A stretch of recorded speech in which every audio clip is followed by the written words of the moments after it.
माहौल बनाने के लिए सर्वे होते हैं और हुए हुए हैं, लेकिन ये उस वर्ग तक नहीं पहुंच पाता है जिस वर्ग के वोटर महागठबंधन के। ये उसी तक सर्वे पहुंच पाता है जो एनडीए के गठबंधन के जो लोग हैं, वही वहीं तक पहुंच जाता है। इन डबल इंजन की सरकार में इन 20-25 वर्षों में पांच फैक्ट्री तक नहीं लगी है। नमस्कार, मैं चंदन कुमार और आप देख रहे हैं न्यूज नशा। न्यूज नशा के इस खास वीडियो में, इस खास बातचीत में हम चर्चा करेंगे बिहार में चल रहे राजनीतिक घमासान की। वो घमासान जहां कोई भी पीछे नहीं रहना चाहता, जहां एक तरफ बीजेपी जेडीयू भी लगभग उतना ही समय तक बिहार में उनका सत्ता पर शासन रहा जितना कि लालू राबड़ी राज का। तो अब जो इस बार का चुनाव है, जिसमें कि काफी राजनीतिक तौर पर भी काफी गहमा गहमी दिख रही, खासकर जो नया कंट्रोवर्सी अभी हाल फिलहाल चल रहा है, कह लीजिए अभी खत्म तो हुआ नहीं, वो तो और चल ही रहा है। सर को जो चुनाव आयोग का था स्पेशल इंटेंसिव रिवीजन को लेकर, इस बीच में आपके कई सारे सर्वेज आ रहे हैं, जिसमें कि तो उस पर जो सर्वेज आ रहे हैं उस पर बड़े इंटरेस्टिंग आंकड़े आने के, कौन लीड कर रहा है कौन पीछे जा रहा है। हालांकि इन सर्वेज पर बहुत ज्यादा लोग तब यकीन नहीं करते, क्योंकि कई ऐसे किस्से भी हुए, इंसिडेंट्स हुए जिसमें कि सर्वे गलत साबित हुए।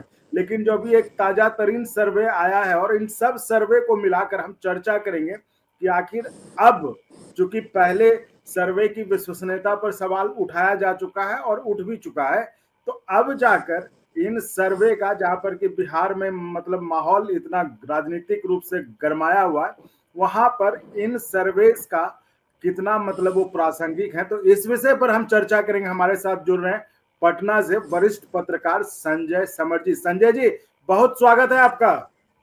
जी नमस्कार चंदन जी। जी संजय जी, जैसा कि आप सुन ही लिए होंगे, हम लोग आज चर्चा करेंगे इस वीडियो में कि जो ये सर्वेज हैं, हालांकि अपनी प्रासंगिकता कितनी बची है इनकी। देखिए चंदन, अब इसकी प्रासंगिकता पर तो सवाल उठना लाजिमी है, जैसा कि आपने बताया भी है। अब चाहे कर्नाटका चुनाव ले लें, छत्तीसगढ़ चुनाव ले लें, झारखंड चुनाव ले लें, यहाँ तक कि बीते लोकसभा चुनाव को ले लें, तो ये सब जितने एग्जिट पोल कहें, सर्वे कहें, वो सब लगभग फेल ही हो चुके हैं।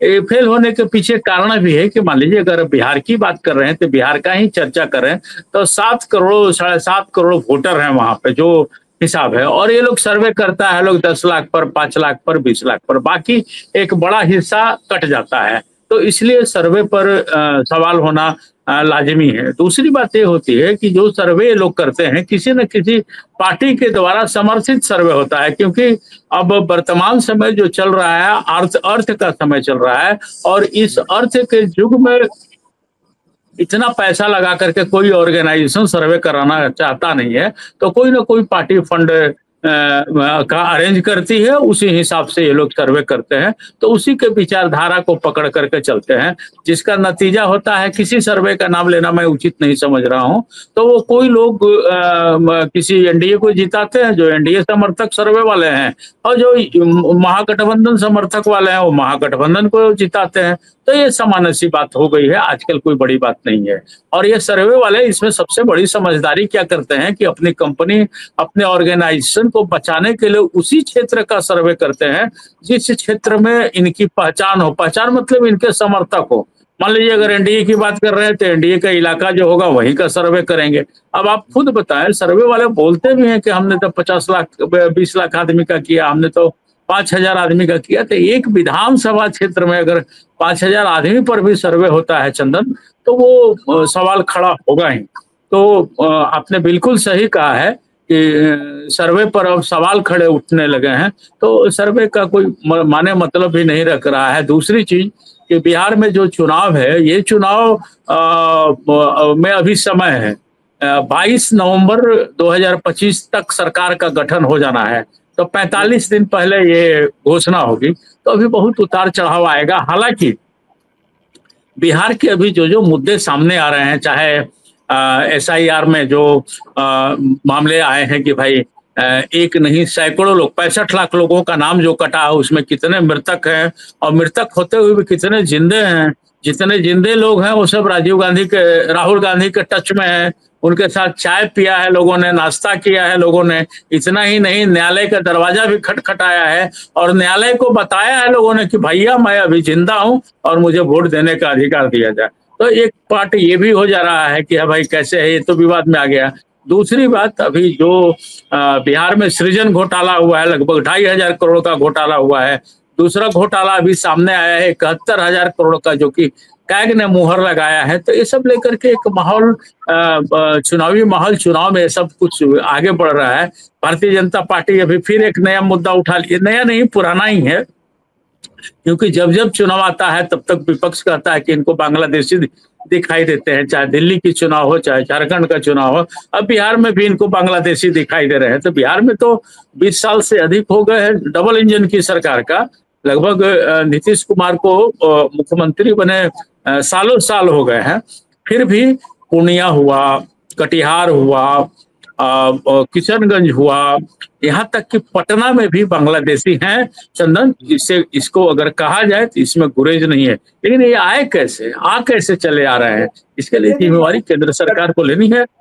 नहीं, आप सही कह रहे हैं कि जिम्मेदारी किसी न किसी की तो बनती है और जिम्मेदारी वो तो जनता तय कर ही लेगी। लेकिन हम इस चर्चा को सर्वे पर अगर हम रखें, आपने एक बड़ी अच्छी बात कही कि आजकल ऐसा ट्रेंड चल गया और लोगों के मन में भी ये बैठ गया है कि सर्वेज आजकल प्रायोजित होते हैं पार्टियों के द्वारा, या कोई उम्मीदवार भी अपना सर्वे कराकर उसको वो प्रोजेक्ट ऐसे करता है जैसे लगता है कि वही जीत रहे हैं, या वही गठबंधन या वो पार्टी जीत रही है, जिसके मतलब प्रति जो है जनता के मन में उसको प्रभावित करने की कोशिश होती है। तो अभी तक जो सर्वे आए हैं उस सर्वे में तो महागठबंधन को ही लीड देते हुए दिखाया जा रहा था। लेकिन एक जो अभी ताजा तरीन सर्वे आया है, जो लेटेस्ट सर्वे आया है, वो दे रहा है वहां पर कि जो है बीजेपी एनडीए अलायंस जीत रही है। वही कह रहा हूँ कि जो ये सर्वे आते हैं, ऐसा कैसे हो सकता है कि कोई सर्वे किसी को जिता दे, कोई सर्वे कहे कि नहीं ये जीत रहे हैं या ये हो रहा है। नहीं, अभी मैंने बताया चंदन आपको, आपने देखा होगा कि जिस क्षेत्र में मैंने बताया कि 7.5 करोड़ के आसपास जब लोग हैं, उसमें अगर 10 लाख पर हम सर्वे कर रहे हैं और वो 10 लाख लोग उसी क्षेत्र के हैं जिसके द्वारा हम स्पॉन्सर्ड हैं, तो स्वाभाविक सा बात है कि क्या स्थितियां बन रही है वो तो देखने का है। इसी से सर्वे पर सवाल उठ रहा है चंदन। और जहां तक बात हो रही है कि भाई कौन कैसे ये कर लेता है, तो करने का तरीका भी यही है। अब तो अभी आपने देखा जो भाई अजीत अंजुम जी ने जो खोला पोल SIR का कि किस तरह से होता है, खोजी पत्रकारिता में उन्होंने जो खोज निकाला, तो स्वाभाविक सा बात है कि इसमें भी वो चीजें हो रही हैं। ये निष्पक्ष सर्वे नहीं हो पा रहा है, जिसके चलते इस पर भरोसा करना थोड़ा सा टफ हो गया है। अब सर्वे की बात जो हो रही है, मैं बता रहा हूँ, मेरी बात पूरा हो लेने दीजिए, मेरी बात को पूरा हो लेने दीजिए। अब सर्वे की बात है तो चंदन, हर जगह का रुझान देखना होता है कि किस तरफ का कितना रुझान जा रहा है। तो वर्तमान स्थिति हो या हम कहें कि वर्तमान हो या भूत हो या भविष्य हो, अगर तीनों को हम लोग मिला करके देखें तो बिहार राजनीति के मामला में हमेशा अग्रणी रहा है। चाहे वो आजादी की लड़ाई हो, चाहे जयप्रकाश नारायण का आंदोलन हो, तो वहां के लोग काफी एक्टिव होते हैं, खास करके राजनीति के मामले में। तो अब आप देखेंगे, अगर सामान्य तौर पर हम लोग देखें तो जातीय समीकरण के आधार पर हम लोग भी सर्वे करते हैं। तो जो ट्रेंड चल निकला है कि भारतीय जनता पार्टी को मुसलमान वोट नहीं देते हैं, मेरे इस बात से आप सहमत होंगे। तो मुसलमानों का पॉपुलेशन वहां लगभग 18% है चंदन। यादव वोट नहीं देते हैं। यादव के नेता आज भी पूरे भारतवर्ष में अगर कोई है तो उसका नाम लालू प्रसाद यादव ही है। तो यादव का वोट वहां 14% है। तो ये दोनों को अगर जोड़ ले रहे हैं तो 18, 14, 33% हो जा रहा है। तो ये तो महागठबंधन के वोट सॉलिड वोट है, चाहे वो कांग्रेस को दे चाहे RJD को दे। तो सर्वे का हिसाब जो हम कर रहे हैं तो 100 में 33% का वोट इधर सॉलिड हो गया। हरिजन वोट जो है उसमें भी 4 से 8% वोट हरिजन वोट महागठबंधन को ही जाता है, क्योंकि लोगों को ये लगता है कि गरीब गुरबों को अगर किसी ने जुबान दी, बोलने का अधिकार दिया, तो वो अधिकार लालू राज में ही मिला है। तो इसलिए वो चीज हो जा रहा है। महागठबंधन में इंडियन पीपुल्स फ्रंट आता है चंदन, IPF जिसको बोलते हैं। तो ये लोग तो लड़ाई ही लड़े, गरीबों की लड़ाई लड़े। गरीबों की लड़ाई मतलब हमारा बिहार का है या पूरा भारतवर्ष 3 भाग में बटा हुआ है। पहला भाग है मजदूर, दूसरा किसान, तीसरा सामंत। तो मजदूरों की लड़ाई इंडियन पीपुल्स फ्रंट ने लड़ाई किया है, इसलिए उनके समर्थक में आ जा रहे हैं ये लोग। तो सर्वे का तरीका अगर हम लोग अगर करेंगे, बिना घूमे बिना करे, तो उस हिसाब से ये महागठबंधन बड़ा मजबूत स्थिति में दिखलाई दे रहा है इस बार। इसके अलावा सबसे बड़ी बात है चंदन की सालों साल से वहां डबल इंजन की सरकार है, और अभी जो वहां मुद्दा जो जन सुराज के पीके ने बनाया है रोजगार को लेकर के, कि क्या बस खाली बिहार हमारा मजदूर पैदा करने के लिए है कि मजदूर पैदा लें और हरियाणा में काम करें, पंजाब में काम करें, गुजरात में काम करें। इन डबल इंजन की सरकार में इन 20-25 वर्षों में पांच फैक्ट्री तक नहीं लगी है। अभी आप देखे होंगे कि नरेंद्र भाई मोदी प्रधानमंत्री जब गए थे मोतिहारी, तो वहां काला झंडा दिखाया गया लोगों ने। कारण ये है कि इसके पिछली बार जब वो गए थे तो उन्होंने प्रॉमिस किया था, एक वहां सुगौली चीनी मिल है जहां उन्होंने प्रॉमिस किया था कि यहाँ का चीनी के उत्पादन से ही अगली बार आऊंगा तो चाय पीऊंगा। आज के दिन में स्थिति यह है कि सुगौली मिल है कहाँ, किसी को पता नहीं। तो सारे लोग नाराज पड़े हुए हैं, एक फैक्ट्री नहीं, रोजगार कहाँ होगा। आप देखे होंगे कि कोरोना काल में सबसे ज्यादा अगर भगदड़ भाग करके लोग आए तो बिहार के ही लोग आए। सरकार ने ठीक है कुछ सुविधा दी, कुछ लोग पैदल निकल लिए, कुछ लोग साइकिल से निकल लिए, कुछ लोग मालगाड़ी से निकल करके आए। ये सब चीज को लेकर के मुद्दा बन रहा है और उस हिसाब से लोग चल रहे हैं। तो हमें जो दिखलाई दे रहा है कि टकराहट होगी, ऐसा नहीं है कि पूरी तरह से निकम्मी साबित होगी। एनडीए ने भी, नीतीश कुमार ने भी अभी घोषणा की है कि हम ये देंगे 125 यूनिट बिजली माफ करेंगे। मतलब फ्री का इंतजाम जो ऐसे करते आई है कोई भी सरकार हो, उस फ्री में लोग उतर रहे हैं। तो अभी 2 महीना बाकी है और इस 2 महीना में कौन कौन मुफ्त का क्या क्या सामान बांटेगा और जनता को कितना प्रभावित कर पाएगा चंदन, उसके बाद ही तय हो पाएगा। उसी वक्त का सर्वे कुछ काम करेगा। अभी तो माहौल बनाने का सर्वे है जिसको ये लोग माहौल बना रहे हैं। हाँ चंदन, आप कुछ कह रहे थे।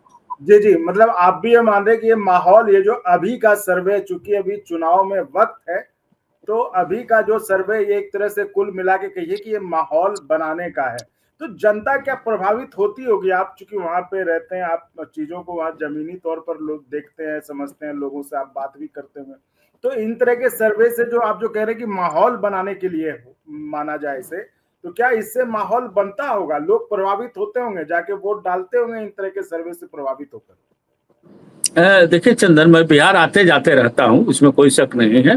बिहार की स्थिति है कि इस सर्वे से माहौल तो बनता है, इसमें ये कहना भी गलत नहीं होगा। माहौल बनाने के लिए सर्वे होते हैं और हुए हैं, लेकिन ये उस वर्ग तक नहीं पहुंच पाता है जिस वर्ग के वोटर महागठबंधन के। ये उसी तक सर्वे पहुंच पाता है जो एनडीए के गठबंधन के जो लोग हैं, वहीं तक पहुंच जाता है। ऐसे आप देखेंगे कि भारतीय जनता पार्टी के या जदयू के या फिर एनडीए टोटल मिला ले, इनके वोटर सबसे ज्यादा शहरी क्षेत्र में है।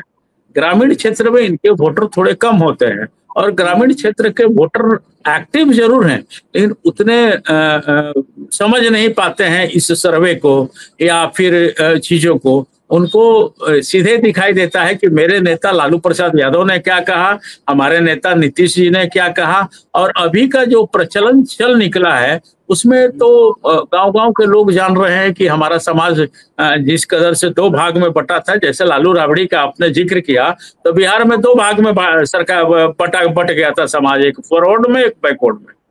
तो उस तरह से अभी तो 3-4 भाग में समाज हमारा बट गया है। मुसलमान अलग हो गए हैं, बैकवर्ड अलग हो गए हैं। अगर सिर्फ इधर बात करें तो फॉरवर्ड अलग हो गए हैं, बैकवर्ड अलग हो गए हैं और अनुसूचित जाति अनुसूचित जनजाति एक हो गई है। तो अगर हिंदू कम्युनिटी में देखें तो या मुस्लिम, तीनों मिला दे तो हमारा समाज अभी 3 भाग में बट गया है, फॉरवर्ड, दूसरा बैकवर्ड और तीसरा अनुसूचित जाति और जनजाति, 3 भाग में बटा हुआ है।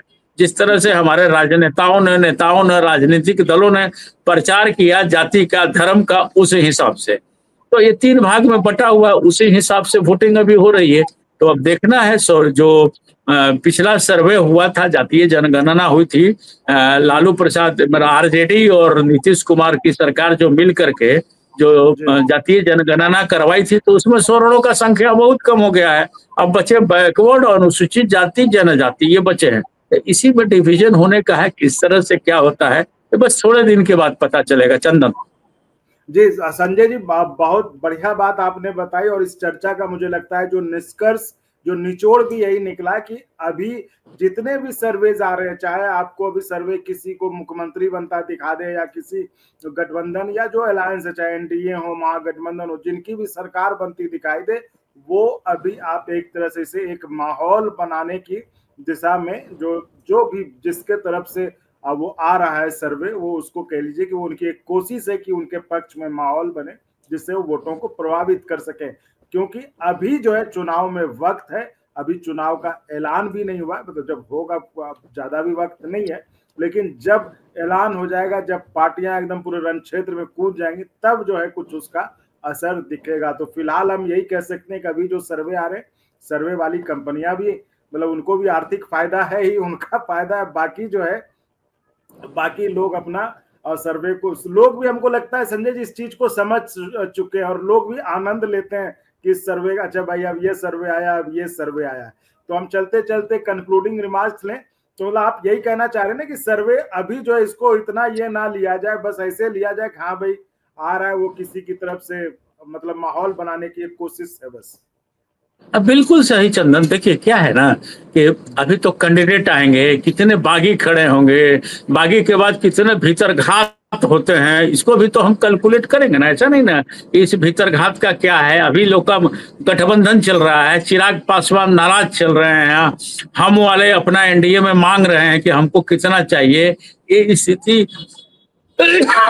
माफ करेंगे, ये स्थिति एक सामान्य एक पार्टी की नहीं है, चिंता महागठबंधन की भी है और एनडीए की भी है।